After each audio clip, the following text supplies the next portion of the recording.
Assalamualaikum warahmatullahi wabarakatuh. Apa kabar semuanya? Semoga semua dalam keadaan baik-baik saja ya. Kali ini Bu Lina akan membahas tentang gaya belajar. Yang mana gaya belajar kamu? Yuk kita simak. Sebelumnya, mari kita jelaskan apa itu gaya belajar. Gaya belajar adalah cara yang paling kita sukai saat memproses informasi. Belajar bisa menyenangkan loh jika dilakukan dengan cara yang tepat. Pernah nggak udah seharian belajar tapi nggak ada yang nyangkut di pikiran kita? Pernah nggak udah belajar seharian nilai ujian masih segitu-gitu aja? Mungkin kamu harus ganti tipe belajarmu. Yuk kita atur strategi, kenali tipe gaya belajar kamu agar belajar kita belajar yang efektif. Yang pertama, gaya belajar visual. Gaya belajar visual menyukai pembelajaran dengan melihat dan mengamati. Ciri anak dengan gaya belajar visual antara lain mudah menyerap pengetahuan dengan cara melihat gambar, foto, video, dan ilustrasi.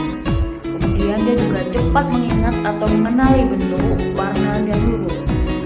Kemudian dia juga menyukai seni lukis atau gambar dibanding musik. Dan dia senang menggambar atau mencoret-coret sambil menonton atau mendengar informasi. Ciri anak dengan gaya belajar visual lebih senang menjelaskan segala sesuatu lewat gambar atau slide presentasi, menyukai pelajaran yang berhubungan dengan bentuk, diagram, atau simbol. Jika kamu tipe visual, sediakan peralatan menggambar untuk menandai bacaan. Mulai sekarang, belajar materi pelajaran dalam bentuk gambar atau video edukasi. Pilih buku-buku yang memiliki gambar atau beli ilustrasi menarik pada buku itu. Kemudian, buat mind mapping atau peta pikiran, atau bisa juga dengan bentuk diagram untuk mempermudah penyerapan informasi. Biasanya, tipe visual akan menghias buku catatannya dengan spidol warna-warni atau gambar-gambar agar semangat dalam belajar. Yang kedua, gaya belajar auditori. Tipe auditori cenderung belajar lebih baik dengan pembelajaran yang menggunakan suara. Contoh, mendengar ceramah, tanya jawab, diskusi, dan lagu. Jadi belajar gaya auditori antara lain senang mengucapkan tulisan di buku, bahkan berbicara sendiri dengan suara keras ketika belajar. Dia sangat senang bercerita tentang hal-hal yang ia alami sehari-hari. Tipe auditori cepat menghafal cerita, lirik lagu, bahkan kata-kata yang tidak sengaja ia dengar. Ia senang mendengar musik sambil bernyanyi. Tipe ini lebih senang bertanya dan mendengar penjelasan langsung dibanding membaca informasi atau instruksi yang tertulis. Anak tipe auditori mudah menirukan nada dan warna suara. Ia akan senang jika diminta untuk menjelaskan sesuatu hal secara panjang lebar. Dia suka berdiskusi, bercerita di depan kelas, dan bekerja kelompok. Tips untuk gaya belajar auditori: ketika proses belajar, usahakan jauh dari kebisingan. Harus fokus pada suara tunggal, yaitu objek yang menjadi media pembelajarannya.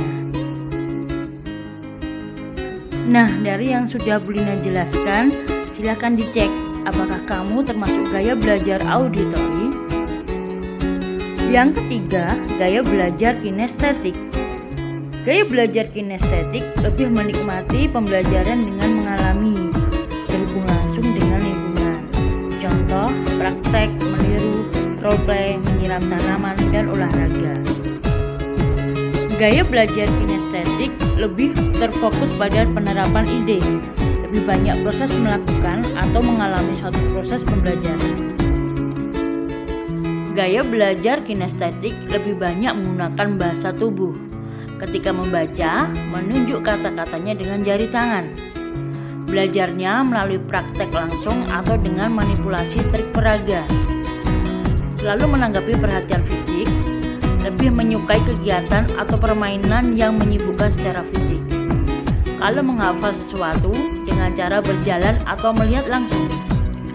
Banyak gerakan fisik dan punya perkembangan otot yang baik. Dan lebih sulit duduk diam dan menetap saat proses mengajar. Gaya belajar kinestetik cenderung ingin terlibat dalam proses belajar. Namun, anak yang memiliki gaya belajar seperti ini sering dianggap sebagai pembuat onar karena keingintahuannya. Belajar sambil mondar-mandir, sering menggerakkan anggota badannya, suka menyentuh barang yang diminati, mampu mengingat apa yang dilakukan orang, bukan apa yang diucapkan orang. Berikut adalah strategi gaya belajar kinestetik dengan memanfaatkan gestur tubuh atau gerakan saat mengolah informasi. Salin poin-poin kunci pada kertas. Buat pengetahuan menjadi nyata dengan memegang sesuatu yang berkaitan dengan apa yang dipelajari. Perbanyak praktek dan eksperimen. Gaya belajar ini lebih baik jika bergerak. Daya ingat anak dapat dibantu dengan menari, menyentuh, atau membuat karya seni. Keempat, gaya belajar kombinasi. Bisa visual auditory, bisa visual kinestetik, auditory kinestetik, atau bisa ketiga-tiganya. Tapi biasanya satu tipe belajar lebih mendominasi. Semua gaya belajar yang Bu Lina jelaskan tadi adalah baik, semuanya baik. Yang tidak baik adalah yang tidak mau belajar, yang malas belajar. Yuk tetap semangat belajar, belajar tanpa mengenal putus asa. Mau jadi apa saja, yang penting sekolah dulu. Jangan lupa sholatnya ya, juga ngajinya. Raih prestasimu, sukses nanti. Semoga anak-anak semua menjadi anak yang sukses dunia dan akhirat. Semoga bermanfaat. Wassalamualaikum warahmatullahi wabarakatuh.